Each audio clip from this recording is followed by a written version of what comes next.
Dobrý deň, dámy a pánové, a dneska tu máme očakávané video, ktoré som už niekedy spomínal, takže to bude tento reakcia na Yakari Yakariho, to slávneho youtubera, že má na video menej views ako ja na mojich dvoch shortoch. A samozrejme si video od Sira Yakariho pozrieme. Pustiť. Dobrý den, dámy a pánové, no a dneska se podíváme na ten nejdivnější kanál na celém YouTube. Zjistíme, proč za 24 hodin zemřu, odpovím na jedno takový zajímavý video a poslechneme si pár mých nových songů. OK, tohle bude takový reakční video na pár věcí, co jsem našel na YouTube, které se mě týkají a jsou takový jako zajímavý, mě přijdou, tak jsem... No, to sa mi páči, akože niečo nové urobil Sir Yakari, akože on točí ten Minecraft, takže to je dobré, a čo aj ja točím a... Akože páči sa mi to zatiaľ, akože nová vec, to sa hodí niekedy, akože... Môžu ho teraz začať sledovať aj iní ľudia, to urobil dobre. Vrátil také starý intro zpátky, doufám, že se vám líbilo. Dobrý den, dámy a pánové. Vrhneme se rovnou na to, hele. Je to i pár různých věcí, ale říkal jsem si, že to nebudu dávat do více videí, protože by to bylo zbytečný. Dám to všechno takhle do jednoho. Tak první věc je fakt jako divná. OK, kanál Pevnost, ale ten už natáčí. Reálne, keby si takto nazval kanál, tak čo znamená PVNST? To mi môžete určite napísať do komentárov, keď to niekto vie reálne. Čo to je? Hrozně dlouho, reálně 9 let už, asi ho znáte, on točí takový bouchal styl, content, prostě víc pro děti. A na tom není nic špatného, ale nebudu ho hejtit, ale co je sakra divný. Jo, posledních pár videí. Pomohl jsem Dzakarimu utéct z vězení v Minecraftu. Dzakari versus nejzabezpečenější base za pár minut v Minecraftu a Sir Yakari ostrov versus Jakari ostrov v Minecraftu. Kdo vyhraje? Týpek prostě objevil nějaký moje alter ego, mýho dlouho ztracenýho prostě bratrance, můj skin, ale v modré barvě. Točí s ním teďka videa. Tady je prostě ve vězení chudák, Jakari, prostě. Prostě vtipný, jak ten můj skin, ale jenom prostě změněný ty barvy na modrou. Celkem zvláštní, ale pustíme si nějaký to video, hele, ať víme, o co tady běží. Dneska musím pomoct svému kamarádu z vězení, které hlídají Distorted Freddy. Ve vězení je tady můj kamarád Reálne, čo je Distorted? Jakari a... Můj kamarád Jakari. Ježišmarja, to je chudák. Co tam dělá? Můj dlouho ztracený prostě bratranec. OK, tohle není ještě ta nejdivnější část. Možná si říkáte, že už to je docela divný, ale to divný ještě přijde. Zdar, Jakari. Jo, ahoj, jo. Já jsem tady zavřenej. Slyšíte to? On mluví hrozně divně, jako doufám, že je všem jasný, že já v tom videu nejsem, Jakari to já nejsem, ani když tam má na tom kanále versus Sir Yakari, tak já tam asi nehraju, hele, to já asi úplně nebudu. Je hodně takových videí na YouTube, jako kde mají mě v názvu nebo v náhledáku a pak v tom videu mě někdo hraje, nebo tam třeba ta moje postava ani nemluví. Takže doufám, že jako většině lidí dojde, že tady to já nejsem. Poslouchejte ten hlas, ten týpek mluví hrozně divně. Ty máš adventure Já mode? jsem se snažil, ale neděníte, jako nemůžu ničit vůbec total. Já jsem se snažil ničit, ale vůbec totál. Ten, kdo mě tam mluví, jestli se mě snaží napodobit, jestli jako takhle mluvím třeba. Čo to je reálne? Videli ste niekedy nejakého týpečka vo vašom okolí, alebo nejakého kamaráta vašeho, čo robil, že ale v vašom okolí si to nedá, proste je to ten týpek, čo to robí normálne? Jestli si to mě dělá srandu, jako ten Pevnost asi už se asi z těch videí dělá srandu, myslím, že mu to je úplně jedno a musím říct, ale nechoďte na ty videa, nedívejte se na to, nějak ho nehejtěte, nemusíte psát žádný hate komentáře, hele, myslím, že týpek si z toho dělá jenom srandu a je mu to celkem jedno. A tady je nový video, Mutant Jakari ostrov, já si to ani nevšim, že tam jsem taky. Proč je tam tak malej? Prostě nedívejte se na ty videa, nepište žádný hate komentáře, prostě hele, nechci, aby tady to bylo nějaký zlý, jo. Jsem si jistý, že Pevnost je asi v pohodě, týpek prostě jenom točí takovýhle divný videa, no.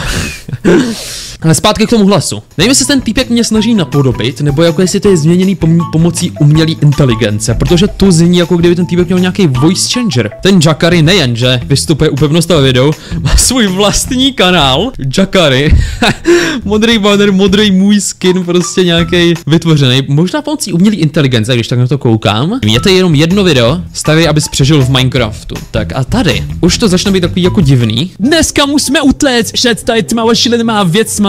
Musíme starat. Reálne tu ja nevkladám videa. Reálne napíšte mi fakt do komentárov, či vo vašom okolí je nejaký takýto šialený typek. Reálne nechápem nejakých typkov proste. abychom přežili v Minecraftu, protože ta varioznice kážu. Tak to sakra mluví, co je tohle za video, to je ta nejdivnější věc, co jsem kdy viděl, jako. Tady v tom videu, ten týpek hraje s youtuberem Frodo, jo, to je taky youtuber, Frodoušek, hele, možná, že ho znáte. A je asi logicky jasný, že tady toho Jackaryho hraje ten Pevnost tady v tom videu, protože to je jeho kanál, tady je taky tagnutej dole. Takže já si myslím, že tady toho Jackaryho hraje ten Pevnost. A když si tady poslechnete jeho hlas, toho Pevnosta, Hlídají Distorted Freddy. Ve vězení je tady můj kamarád Jackary a jo, tak zní úplně v pohodě, ale tady, když mluví jako já v tom videu, mluví úplně jinak. To je 100% nějaký voice changer, nevím, jestli to je udělaný na můj hlas nebo něco. Je to fakt divný, možná ani nechci vědět pravdu. A rozhodně nechci vědět, co se děje v tom videu. A monstrama. Protože co tohle musíme je, sakra? starat, abychom přežili v Minecraftu, protože ta varioznice kážu chvíli rupre a to by nechceme. A já jsem tady dneska ještě. Ta věznice rupne každou chvíli. A pastičky mám velice rád, takže jo. Postičky mám velice rád. To je fakt divný, hele. Dobrá, ale není to jediná divná věc. Další divná věc je to, že za 24 hodin umřu. Syn, který má 24 hodin života. V dnešním videu mi bylo z nemocnice, Jackery mu své poslední hodiny života. A my jsme se ho Syn, který mu zbývají poslední hodiny života. No a že to neumíjou vyléčit, takže já si myslím, že bychom měli Syru Jackerymu pomoct a zachránit tak jeho život. Reálně, Jackarymu pomoct, reálně. Fakt, nerobte takéto veci reálne. Akože, viem, že teraz sa to Jackarymu páči, ale nemusí sa mi to vždycky páčiť. A reálne, aj keby ste na nejakého iného známeho youtubera robili, tak nemusí sa mu to páčiť a potom na vás môže podať trestné oznámenie, takže nerobil by som to. Co si myslíte? Pokud si myslíte to sami, tak dejte tady like a odběr. Určitě by se měl zachránit, opět dávám like, nejsem přihlášený, nejde to. Jo, ale vy byste určitě měli dát odběr a like tady na to video, pokud chcete víc reakcí. Já vím, že to jako dělat reakci bez webky je takový trošku divný, ale říkal jsem si, že prostě o tomhle musím něco natočit, takhle to prostě musí být, no. Nevím, kdyby se mohl nějaký lék nacházet, tak zajdeme určitě za starým mudrcem, který nám určitě řekne, kde se ten lék nachází, jelikož starý mudrc ví všechno. Tak takhle hezky po cestě, tak jo. Dobrý den, starý mudrci. Dobrý den, starý mudrci, no, okej. Týpek prostě tady probíhá přes svět a plní různé věci. Do té vody jít ale nemůžeme lidi, jelikož tam, pokud se jí dotkneme, té vody, tak se z nás stane kámen, ale tak to asi úplně nechceme. Okay, no, video úplně jako random, podíváme se, jestli mě zachránil na konci. Chceme rychle nahoru a dát to Syru Jackerymu. Jackery, tady tohle vypí. On mě zachránil. Bude mi líp, ani neležím na té posteli. Tam prostě jenom stojím, no. Fakt vtipný video, hele, musím říct. Tady ten týpek točí, ještě tady je. Noob mě uvěznul uvnitř Syra Jackeryho. A nepamatuju si, že by někdo byl uvnitř mě, ale OK. Ten týpek má zajímavý content, ale nechoďte taky na jeho kanál, je to v pohodě, asi si z toho dělá srandu. Nemá cenu mu psát nějaký hate komentáře, fakt to za to nestojí. Už jsme viděli Syr Jackeryho z Vyše. Viděli jsme to, jak umřu za 24 hodin. A teď si podíváme na něco trošku serióznějšího, na to, co mám za problém, hele jo. Je to krátký video, tak si to možná pustíme celý tady to. Syr Jackery. Syr Jackery. Týpek to říká docela vtipně, no. Jeden z najslavnejších československých Minecraft youtuberov, ktorý sa preslávil najmä vďaka pastiam, Minecraft módom a ultra hardcoreom. K miliónu odberateľov mu už chýba iba necelých 300 000 odberateľov. Už skoro jenom 200 000, 3 měsíce, hele, a dali jsme skoro 100 000 odběratelů, takže rozhodně řekněte všem, ať dej odběr na můj hlavní kanál, protože se snažím dosáhnout 1 000 000 tady ten rok a snad to vyjde. Až na 250 videách dosiahol 1 000 000 zliadnutí a Díky za pochvalu. celkovo jeho views sú fakt dobré. Na jeho pláne získať 1 000 000 odberateľov je však jedna malá chybička a to je budúcnosť. Avšak čo je zlé na budúcnosti Syra Jackeryho? Pozrieme sa na to jednoducho. Nebudeme si klamať, Jackeryho content je pre menších. Nehovorím, že niekedy nezabaví aj mňa, ale fakt nejaký dospelý človek by sa na Jackeryho asi moc nepozeral.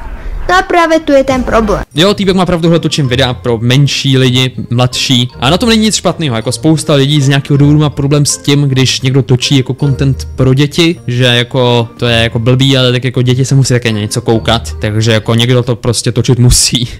Jako a nemyslím si, že bych dělal No, Syriakary má určite pravdu, fakt nevadí a ja niekedy točím videa dosť často, takže kľudne nehejte nikoho, fakt je to jeho vec a no, si má pravdu, že kľudne môžeš točiť pre koho chceš, každý youtuber môže točiť pre koho chce, už to nechcem ďalej zdržiavať.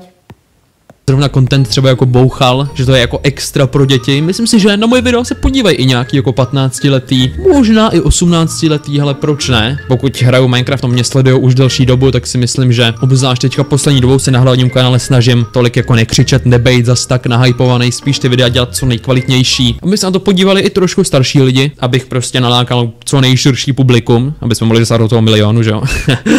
Jako jo, týpek má pravdu, ale dívaj se na mě možná i trošku starší, jako samozřejmě je to menšina, ale hej, jde to čím zase bouchal content, jo. Čoskoro pravdepodobne väčšina Jakaryho fanúšikov vyrastie a Jakaryho už nebude mať pomaly kto pozerať. Avšak táto budúcnosť za mě pravděpodobně čaká jiných Minecraft youtuberů. Jo, většina lidí vyroste, ale děti se jako pořád jako roděj. Nevím, jestli ten týpek s tím počítal, ale jako ty, co se na mě dívají teďka, tak vyrostou, ale zároveň taky vyrostou třeba bouchal fanoušci a začnou se dívat na mě, že jo.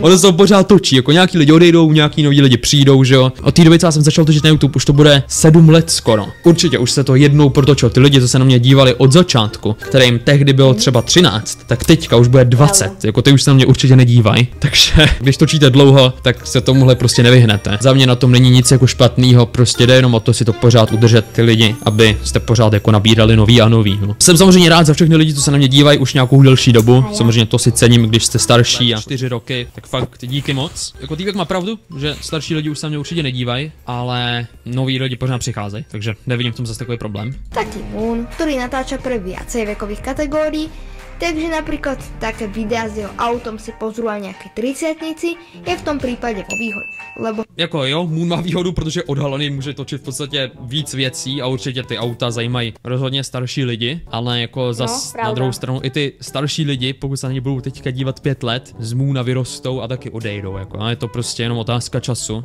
Jde o to prostě jenom si udržet pořád příchod těch nových lidí, pokud chcete se udržet relevantní na YouTube, no. Samozřejmě, pokud se odhalím, tak možná taky budu točit nějaký IRL videa, abych nalákal trošku starší diváky, asi ne na Syriakary kanále, spíš bych se udělal nějaký novej. Je to taky možnost, proč ne? No a teraz tu máme druhý problém Jakaryho budúcnosti a to je samotné odhalenie. Jakary slubuje, Ok, teď jsem to zmínil, týpek to taky na to naráží, to bude zajímavý. že sa odhalí za 1 milión. Avšak ak by reálne ten 1 milión čoskoro dosiahol a odhalil sa, mohol by dopadnúť napríklad ako Dream a jeho views by pravdepodobne klesli. OK.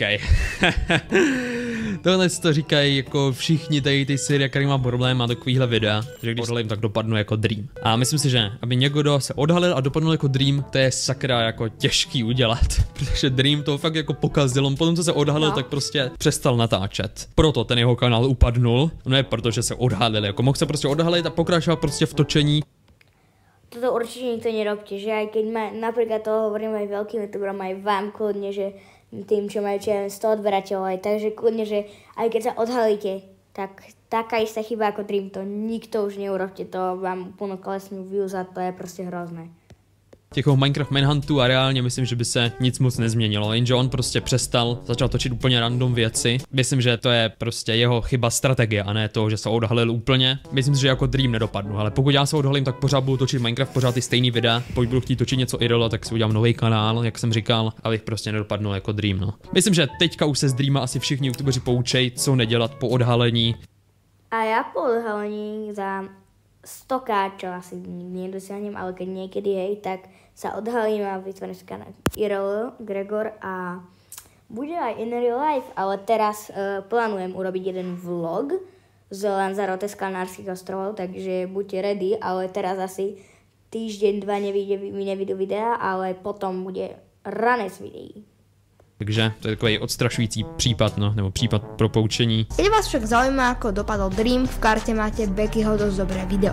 Táto vec sa však vôbec nemusí stať, je to iba domněnka. Je to iba domněnka, jako stát se to může, hele, to se nevylučuje, ale myslím, že mám se z čeho poučit, takže věřím, že se to nestane. Musím říct, ale zajímavý video, není to žádný hate na to video, že by to udělal špatně nebo tak, ale jenom jsem si říkal, že bych mohl odpovědět. A teď se podíváme na moji oblíbenou část tady z toho videa, a to je na moje nový songy. Pokud jste si nevšimli, tak jsem vydal vydal pár nových songů. No já úplně ne, ale The Martin vydal pár nových songů. Pustíme si to. Moje holka je nějaká divná, má na sobě opojek a chodí po 4. Nikdy bych nečekal, že se prostě uslyším zpívat Hafo. Ještě trošku pustím, ale nemůžu asi pustit nějak hodně dlouhou část, abych nedostal nějaký copyright tady to video. Takže pustím jenom kousek, ale nechám odkazy v popisku, kdybyste si ho chtěli pustit, nebo si ho prostě vyhledejte. Já slítáme pás, hafo, hafo, hafo, týmí tam se pás.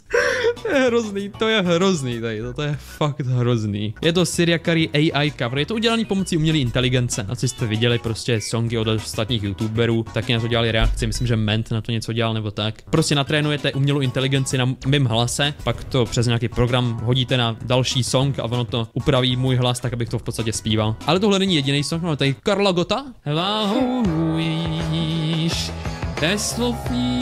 Ok, tady to zní trošku divně, ale naštěstí, tady máme kanál Jakari AI, Jakari umělá inteligence, přímo kanál jenom na moje AI covery, máme tady Fortnite song od Hendise, který zpívám já, a tady to už zní líp, poslouchejte.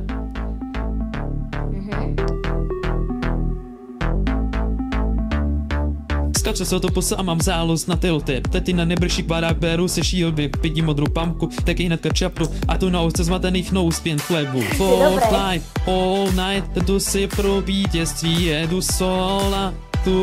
Ale zpátky mi to jistí, Skarka, Snipa. Wow, tohle už zní dobře, tohle už zní víc jako já, nezní to tak jako roboticky, ale není to moje oblíbená písnička, máme tady Minecraftový rybář, co zpívá Studio Moon TV, tohle je sakra divný.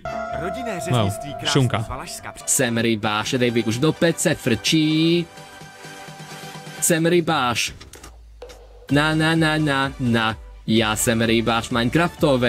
Ok, nezní to úplně nejlíp, ale možná to zní trošku jako Moon, nevím no. Můj oblíbený song tady z toho kanálu je Kalin Praha Vídeň, to si poslechneme, to zní fakt dobře. Praha Vídeň, baby, jestli máš čas. To je dost dobré. Po autě mít ABS, Outplay, to chceš a na noc děl zběj prach. No, jo, tohle zní překvapivě dobře. Nikdy jsem nečekal, že bych se slyšel, jak zpívám prostě nějaký rap. Wow, tohle je fakt banger, musím říct, tohle je fakt dobrý. A to je všechno tady z toho videa, doufám, že se vám ta reakce líbila a naschledanou. Toto bolo video od Siriakariho a akože bolo dosť dobré, ale moje shorty sú lepšie, dávajte lajky a odbery a majte sa. Čus!